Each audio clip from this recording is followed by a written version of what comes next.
Bonjour tout le monde, bienvenue sur Mini PDLV. Je vais juger vos voitures miniatures, épisode 3. Dans cette vidéo, je vais donc passer en revue quelques séquences vidéo que vous m'avez envoyées par mail. On va les regarder ensemble et on va parler un peu de vos voitures miniatures. Restez bien jusqu'à la fin de la vidéo parce que je vais vous expliquer comment vous aussi participer à cette séquence. Sans plus attendre, découvrons le premier modèle qui nous a été envoyé par Artignan Armand. C'est donc une magnifique Porsche 911 Turbo RSR. Alors je crois que c'est une 934 si je ne dis pas de bêtises. C'est une miniature qui semble vraiment très bien finie avec une superbe livrée orange. Je crois que c'est une Schuco. Corrigez-moi en commentaire si je me trompe. Encore une fois, le but c'est de découvrir les vidéos en même temps que vous pour que j'en ai la surprise. D'ailleurs les séquences, je les pioche aléatoirement parmi toutes celles que vous m'avez envoyées. Donc une très belle réplique avec tous les ouvrants, ça c'est très cool. Le moteur flat 6 qui est bien reproduit. Au niveau de l'habitacle, on découvre deux jolis sièges baquets. Franchement c'est très cool. Les harnais qui sont rapportés comme ça, c'est pépite, j'adore. L'intérieur est vraiment pas mal. On a également des jantes BBS du plus bel effet avec un écrou de serrage central. C'est très très beau. On a également, il y a plein de trucs à voir. L'arsocage est également très beau. Et on embraye de suite sur Ferrarissima Collection qui nous envoie une... alors moi je m'y connais pas spécialement en ancienne Ferrari, qu'on soit bien d'accord. C'est une 195S Berlinetta Touring. Et c'est un très beau modèle en vrai. Elle est magnifique. Elle a un petit peu une ligne qui fait très anglaise. Je pense que c'est parce qu'elle me rappelle un petit peu la Jaguar Type E. Toujours est-il que c'est une très belle pièce. La finition, elle semble incroyable. Et là où on voit que c'est vraiment une miniature de grande qualité, c'est notamment le rendu des chromes qui sont nickel. Les jantes avec l'écrou de serrage central, le papillon de serrage central qui sont également très belles. Les vitres qui ont des reflets qui sont très naturels, les essuie-glaces qui sont hyper bien détaillés. Et puis la ceinture en cuir au niveau du capot, ça c'est magnifique. Et là, c'est Technomodel qui fait ce modèle, justement, un 18e. Donc, une miniature en résine, bien sûr. Et Technomodel, on est clairement sur un niveau déjà très important, avec de très belles finitions, beaucoup de détails, et un tirage qui est très limité. Alors, Ferrarissima Collection a également filmé, je crois, la plaque de numéro que j'ai pu aperçu tout à l'heure. Et là, on voit que c'est un modèle limité à 50 exemplaires, et c'est ici le numéro 6. Donc encore une fois, merci, ça fait plaisir de voir ce beau modèle. Fanauto83 nous présente une Kia. Une Kia au 1/18e, c'est très rare. Et donc si c'est très rare, il y a des chances que ce soit une Audi modèle. On verra si je me trompe. C'est une berline tricorps avec une belle livrée grise. Les jantes paraissent très bonnes. Podi, si vous connaissez pas, c'est un fabricant chinois qui réalise des miniatures 1/18e full ouvrante, enfin des fois ils vont même trop loin, parce que là on peut le voir sur le modèle, il y a même le toit qui s'ouvre, parfois il y a même la trappe à carburant qui s'ouvre, enfin Podi ils sont dans le futur, ils font plein d'ouvrants qui sont parfois inutiles, mais c'est ce qui fait aussi le charme d'une Podi, c'est justement de pouvoir découvrir la miniature dans son intégralité. On a également le coffre qui s'ouvre, l'intérieur, le toit donc. Fanauto a également appliqué des plaques d'immatriculation sur le modèle, ce qui donne un look plus européen. Alors l'intérieur couleur crème comme ça, moi j'adore, c'est très beau. On découvre que la miniature est bien sûr roulante, il y a de la feutrine au sol, ce qui apporte du réalisme, un beau rendu moquette. La finition est correcte dans l'ensemble. Alors souvent Podi favorise le niveau de détail à la finition, mais là honnêtement ça a l'air d'être un très bon niveau. On a également des ceintures qui sont rapportées avec la ceinture en elle-même qui est en tissu, donc c'est vraiment cool. Non en vrai c'est une très belle pièce. C'est dommage que Kia ne l'ait pas produite en France, ce modèle-là. Ça aurait été, je pense, un petit succès. Non, c'est faux. Tout le monde s'en fout des routières. Mais moi, j'aime bien. Bon, on passe à la séquence suivante avec 118 Model Cars qui nous présente un SUV BMW. Ils ont tous la même gueule, je ne parviens pas à les identifier. Bon, vu la taille des naseaux, je vais dire que c'est un X5. J'espère ne pas me tromper. Alors, le modèle en lui-même semble assez joli. Je pense que c'est bien un X5, ouais. Par contre, j'hésite sur le modèle parce que ça peut être soit un Paragon, ce qui est possible. Paragon, ils font des miniatures en métal full ouvrante. Ou alors Kyosho, peut-être. Mais je pense qu'il est trop récent pour que ce soit du Kyosho. Mais en tout cas, c'est une belle pièce. Ah, c'est bien un X5 et c'est un 40i. 40i, je crois que ça correspond à un moteur V8 sur les X5, donc c'est plutôt cool. La miniature semble vraiment très belle. Carrosserie noire, par contre, intérieur marron du plus bel effet. Ah ouais, l'intérieur est quand même très cool, avec des boiseries. C'est une très belle pièce. D'ailleurs, je crois qu'il y a quelques temps, j'avais présenté le X4 de Paragon. La finition a l'air assez similaire, donc je pense que c'est bien un Paragon. Non, en tout cas, c'est une pièce sympa. Le moteur, il y a trop rien à en voir avec les gros caches, mais whoop, on est déjà passé à la suivante. Une belle pièce en tout cas, merci 118 Model Cars. Maintenant, on passe chez Steve de Meyer. J'espère bien prononcer ton nom, si ce n'est pas le cas, excuse-moi. On passe sur une Huracan Technica de couleur violette et qui est réalisée par MR Collection ou un 18e donc. Une très belle pièce qui est fournie avec son petit certificat sous la forme d'un petit livret et qui comporte également la signature de celui qui a vérifié la miniature avant de l'expédier. C'est très cool. Le petit drapeau italien des familles, bien entendu. Et la miniature en elle-même qui est une superbe pièce en résine avec une livrée violette du plus bel effet. Et là, oh là là, 0,1 sur 0,1. C'est un 1-1, c'est-à-dire un exemplaire unique. Franchement, respect, c'est une très belle pièce. Elle est incroyable. Alors la version Technica, si je vous dis pas de bêtises, sur la Huracan, je crois que c'est la puissance de la STO avec le châssis de la Huracan classique Evo. Donc au final, un bon compromis confort-puissance. Et franchement, ouais, elle est incroyable. La finition, ouais, elle a l'air oufissime. Plein de pièces en photo découpe, notamment au niveau des grilles. Oh, le moteur, c'est un V10, bien sûr. L'intérieur semble très joli avec des surpiqûres jaunes et pas mal de détails jaunes. Enfin, ouais, c'est assez impressionnant. La qualité a vraiment l'air folle. La peinture a l'air magnifique. Là, il n'y a pas de peau d'orange, hein. Non, c'est très beau. Oh, on est déjà passé à la suivante. Décidément, je suis pas très organisé. C'est les petites voitures qui nous présentent une BMW, une série 7. Je crois que c'est une E65 ou une E66. Je les confonds toutes les deux à chaque fois. Je crois que la E66 c'est la version longue et la E65 la version courte. Dites-moi en commentaire. J'ai besoin de me coucher moins bête. Là, je crois que c'est une Peugeot qui est également très bien reproduite. Version hydrogène d'ailleurs. Oui, messieurs, dames. Une livrée grise assez classique, mais une miniature qui a clairement de l'intérêt. La finition a l'air très cool. Plaque BMW Hydrogène 7 à l'avant. Enfin, vraiment une très belle pièce. Les jantes à rayons, elles sont magnifiques. Les optiques avant, elles ont une belle profondeur. Au niveau de l'avant, ça a l'air de s'ouvrir. Ça s'ouvre. C'est beau. Honnêtement, le bloc moteur est plutôt bien reproduit. C'est un V12, peut-être. 1, 2, 3, 4, 5, 6, 7, 8, 9, 10, 11, 12. Corrigez-moi si je me trompe. Mais la miniature est vraiment jolie. La configuration a beau être simple, ça fait le travail. Les 4 portes s'ouvrent. On va déjà découvrir l'avant. Un intérieur qui est gris clair avec des boiseries. Si vous regardez les seuils de porte, vous voyez même qu'il y a la petite mention BMW Hydrogen Power. Ça, c'est cool à avoir aussi. D'ailleurs, à l'intérieur, c'est limite un vert très clair. Je m'y attendais pas du tout. Mais honnêtement, ça rend plutôt bien. Feutrine au sol, bien sûr. Les portes arrière ont l'air de s'ouvrir également. C'est une miniature que j'avais hésité à acheter à l'époque et je regrette un peu de ne pas l'avoir acheté.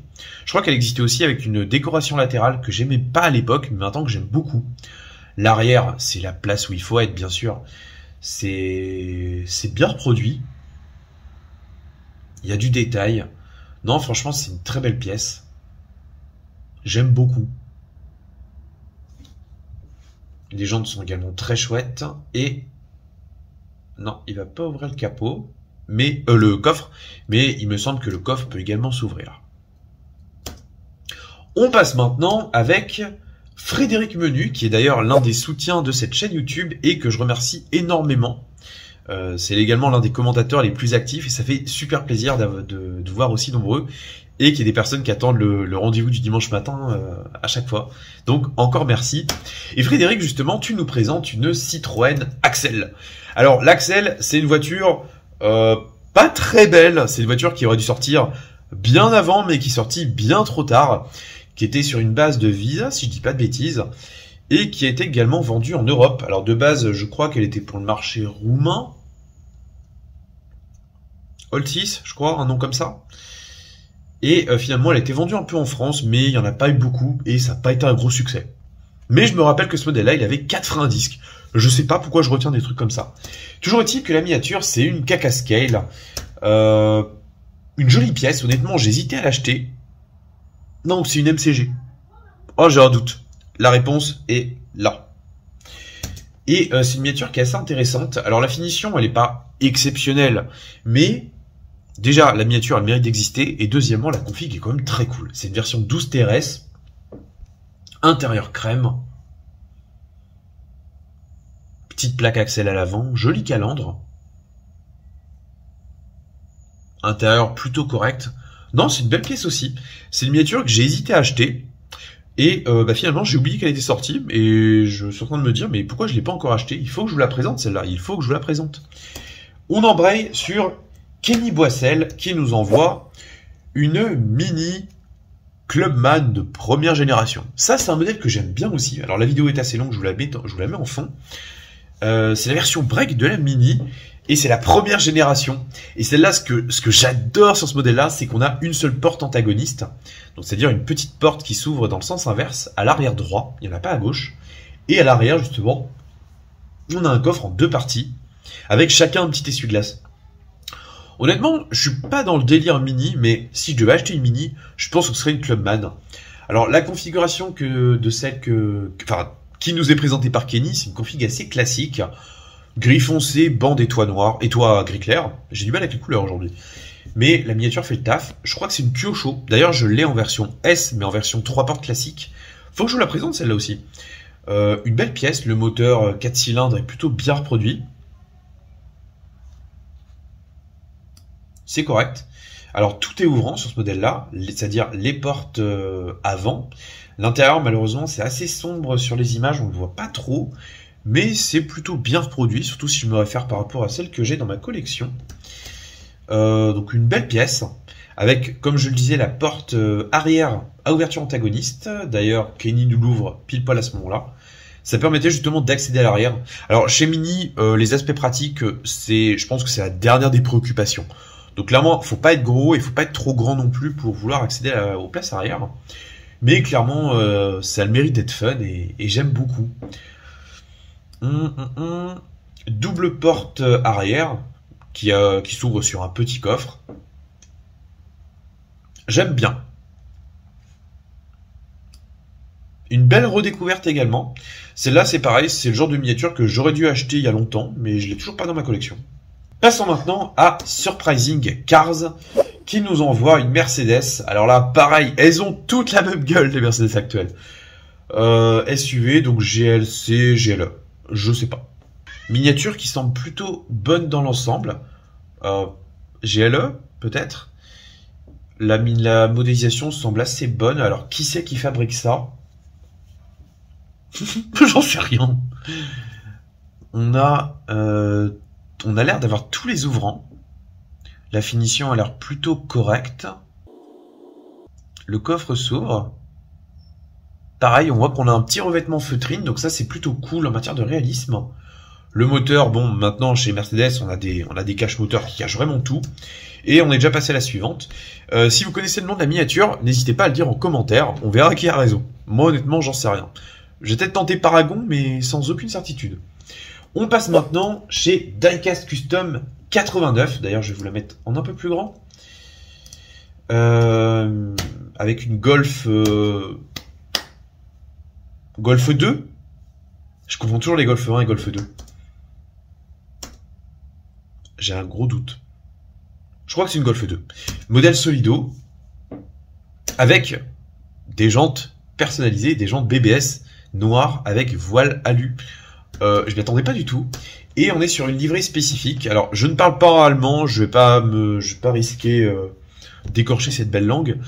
Donc, je vous dirais simplement qu'il y a une inscription à cheval sur les 2 portes latérales. Miniature Solido, donc, qui dispose de 2 ouvrants, c'est-à-dire les portes avant.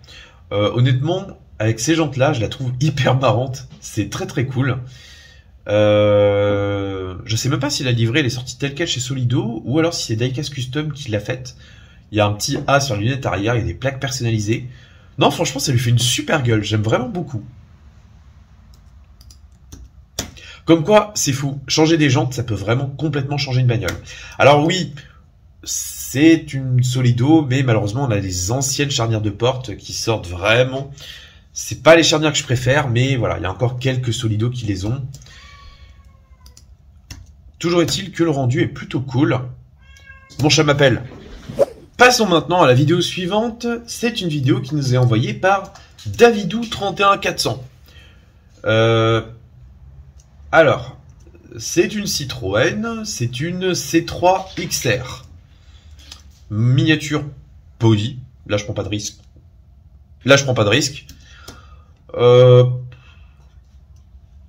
Alors, je crois que la C3 XR, si je dis pas de bêtises, elle a été vendue qu'en Chine. Et je crois que ça a été un bid absolu. Parce que Dongfeng, qui produit les modèles chinois sur place, ils ont tendance à essayer d'imaginer ce que les Chinois pourraient aimer, sauf que souvent, enfin, parfois, ils sont à côté de la plaque. Et je crois que la C3 XR, ça a été un gros bid commercial. Bon, un petit SUV banal, mais la miniature en 18ème, elle mérite d'exister. Vu que c'est du Podi, forcément, on va avoir tous les ouvrants. Ouais, la finition a l'air plutôt correcte. Alors, on voit que David ne l'a pas encore déballé. Donc, je pense pas qu'on va pouvoir voir l'intérieur, mais ça a l'air d'être quand même plutôt correct. D'ailleurs, on voit encore les machins en polystyrène à l'intérieur. Bon, une découverte. C'est pas une miniature que je voudrais avoir dans ma collection, mais elle a le mérite d'exister. Et puis, c'est bien d'avoir de la diversité dans une collection aussi. Enfin bon, je dis ça, mais du coup, j'ai un bureau qui est envahi de miniatures. Mais c'est bien d'essayer de s'ouvrir à un peu tous les styles de miniatures. Et je pense qu'il faudrait que je m'ouvre aussi davantage aux miniatures Dongfeng, parce qu'il y en a quand même qui sont assez intéressantes. Donc, une belle découverte. C'est la première fois que je la vois. Première fois que je m'y intéresse, à peu près quand même. Donc, belle redécouverte. Merci David.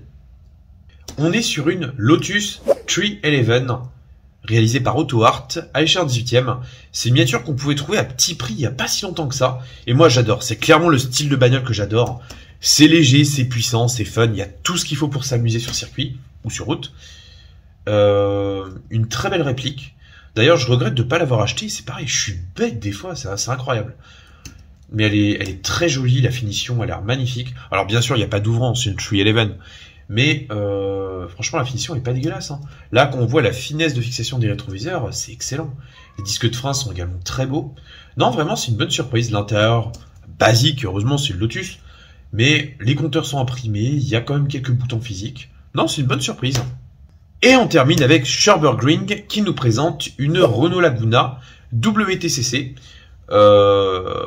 C'est un modèle qui est tellement décalé, j'adore. C'était une époque où les constructeurs prenaient des risques et ils développaient des miniatures. Alors là, on est sur une automobile, numérotée bien sûr. Une très belle pièce en résine, donc pas d'ouvrant. Vraiment, Auto, ils ont fait un excellent travail sur ce modèle-là aussi.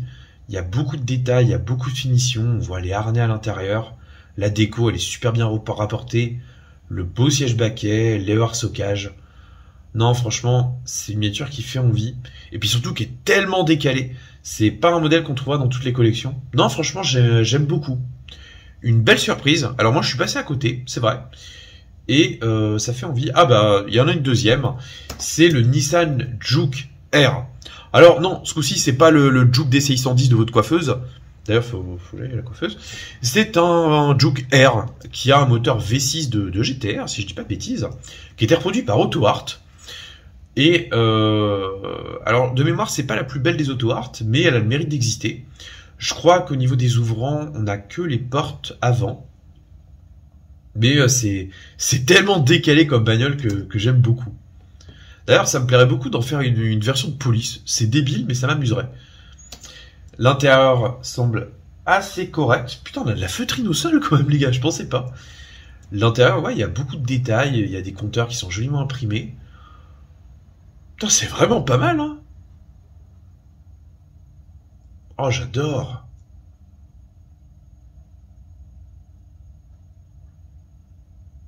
Les gros freins de GTR. Il faut que je m'en achète un. Bon, et ben cette petite revue est faite, j'espère que ça vous aura plu. Alors oui, je n'ai pas pu passer tout le monde, c'est pas l'envie qu'on manque, c'est juste que je sélectionne aléatoirement des séquences parmi toutes celles qui me sont envoyées. J'espère en tout cas que cette petite vidéo vous aura plu. Encore une fois, merci à tous les participants. Si vous voulez participer au prochain numéro, ou dans les prochains, il y a une petite démarche à suivre. Premier temps, vous allez filmer pendant 20 à 50 secondes une miniature en 18e de votre choix, en format paysage bien sûr. Et ensuite, vous l'envoyez par mail à pdlvnco@gmail.com. Si c'est trop lourd, vous pouvez passer par WeTransfer ou Transfert XXL. Deuxième point, inutile de faire du montage. Évitez également les compilations de photos en vidéo, c'est pas hyper intéressant. Et vous m'envoyez tout ça, sans besoin de mettre de musique ou autre, par mail. Et si vous avez de la chance, vous serez sélectionné aléatoirement parmi les prochaines vidéos. Sur ce, prenez soin de vous et de famille. Continuez pas comme des pirates sur Tourville. Salut.